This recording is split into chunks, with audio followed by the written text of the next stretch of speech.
Hai guys, selamat datang di channel saya. Hari ini saya ingin membahas tentang adanya tanggapan netizen dari luar terhadap netizen Indonesia.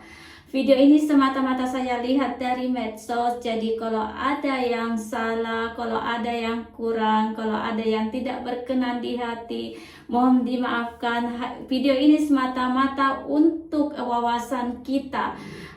Di satu video menyatakan bahwa netizen Indonesia terjebak dalam mentalitas kolot karena masih memegang teguh di saat mendengar atau melihat berita yang tidak baik, dan mereka memegang teguh pada pendiriannya dan tidak mau melihat dari sisi mungkin di balik berita yang dia lihat itu ada jeleknya dan ada baiknya. Oke, yang belum subscribe silakan subscribe. Kita lihat dulu cuplikan video ini. Why I think Indonesians on social media are some of the rudest in the world. Now, last week I posted a video all about a great experience I had in Yogyakarta with a local man who helped me at the airport. The video was watched over 3 million times and had over 6,000 comments, so thank you firstly. But in the comments section there were so many responses like this: Indonesians are nice in real life, but on social media they're terrible. So many comments saying the same thing. I was shocked, completely surprised, and so I did a little research. In fact, last year Indonesia ranked 29th out of 32 countries in a Microsoft study in online politeness. We're in the bottom 3 countries with online bullying, fighting, and even racism. The Indonesia that has been so polite and humble and kind to me is apparently a nasty devil online. And actually, it's not the youth that are so bad, but rather the adults. So I studied the problem, and I'm sure there's many reasons, but I'm going to mention one, and you tell me if you agree.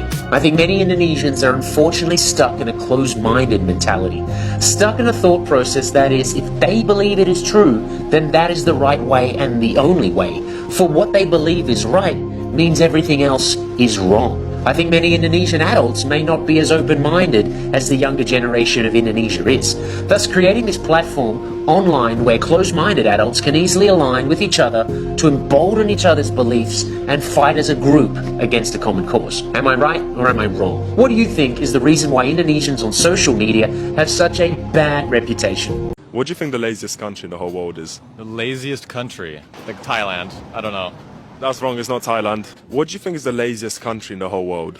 In the first place, I would say Spain, because they're known for napping a lot. United States. Good guess, but no, it's not the United States. Japan. No, it's wrong. Sweden? I don't know. They are from Sweden as well, by the way. Maybe some people in the United States. It's actually in Asia. India. Oh, so close, no. Oh my It gosh. starts with an I.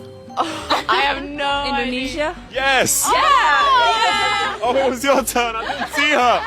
She was so small. She was like under me.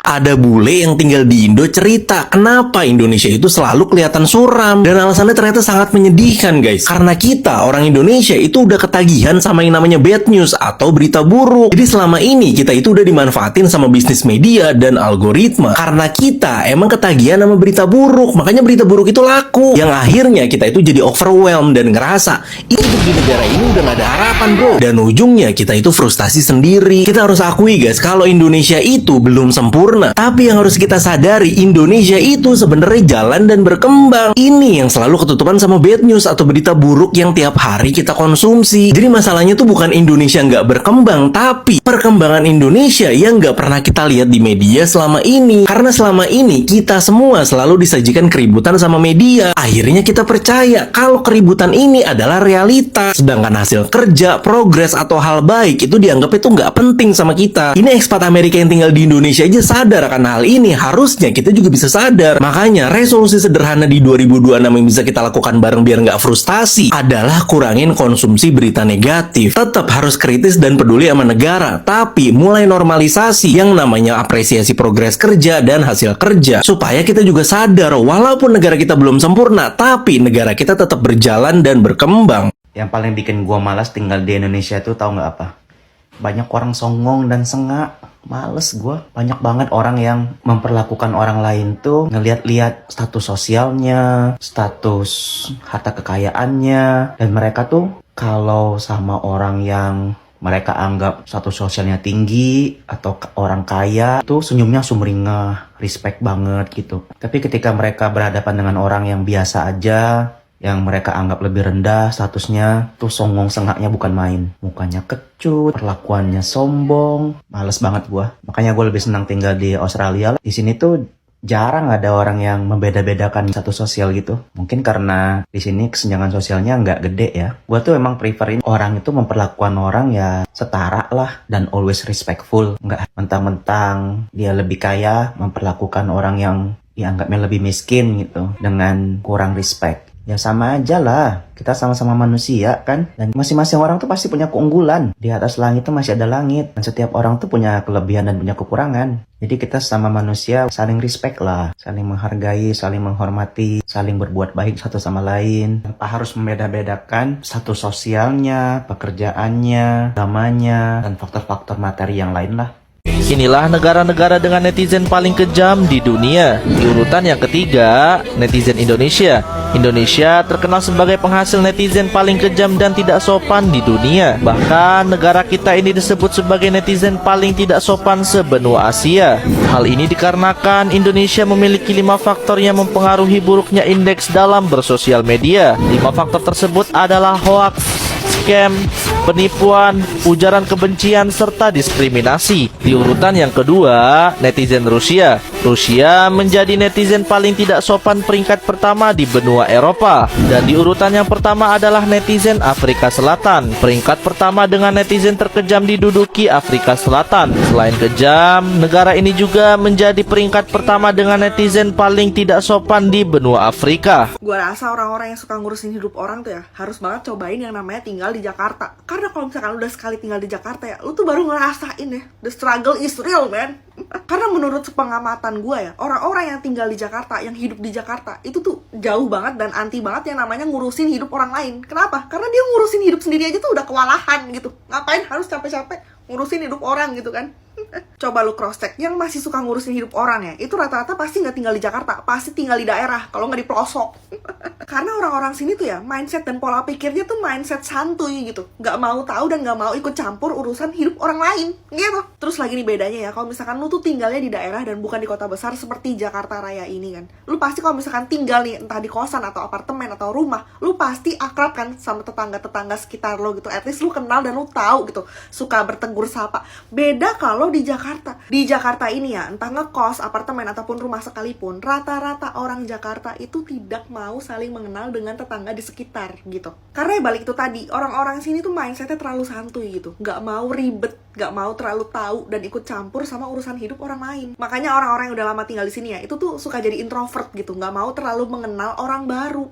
Karena jauh lebih merasa tenang dan merasa aman kalau misalkan ya nggak usah tahu urusan hidup orang lain. Begitu Besti. Jadi kalau misalkan lu tuh masih nemu orang-orang yang suka ngejulitin lu ya, suka ikut campur sama urusan hidup lu, coba lu saranin itu orang buat tinggal di Jakarta. Gua jamin 2 tahun aja dia tinggal di sini ya, udah pasti akan berubah itu karakter, sifat, dan mindsetnya gitu Besti ya. Sekian, terima kasih, bye.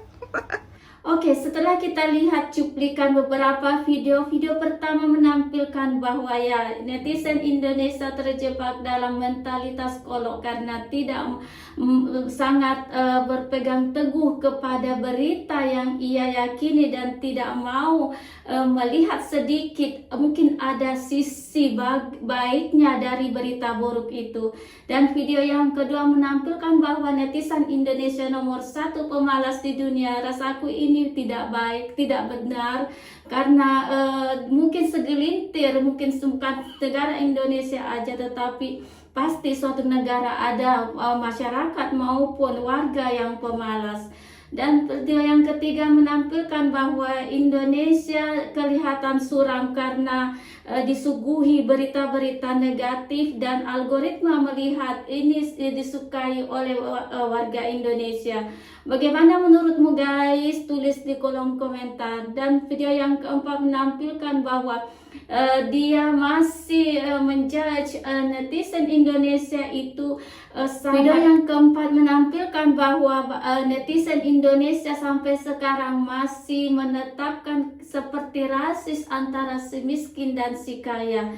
Jadi ini penyebabnya banyak sekali orang Indonesia yang keluar dan mereka enggan untuk kembali, bahkan ada yang ingin berencana untuk menetap di luar negeri. Video yang keenam menampilkan bahwa di Indonesia sebenarnya jika mereka ini yang nyinyir terhadap netizen Indonesia, bagusnya mereka tinggal di Jakarta.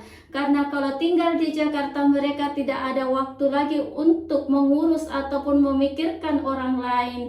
Untuk mengurus diri sendiri saja sudah habis waktunya. Bagaimana menurutmu guys? Tulis di kolom komentar. Jangan lupa subscribe yang belum subscribe, like dan share. Terima kasih.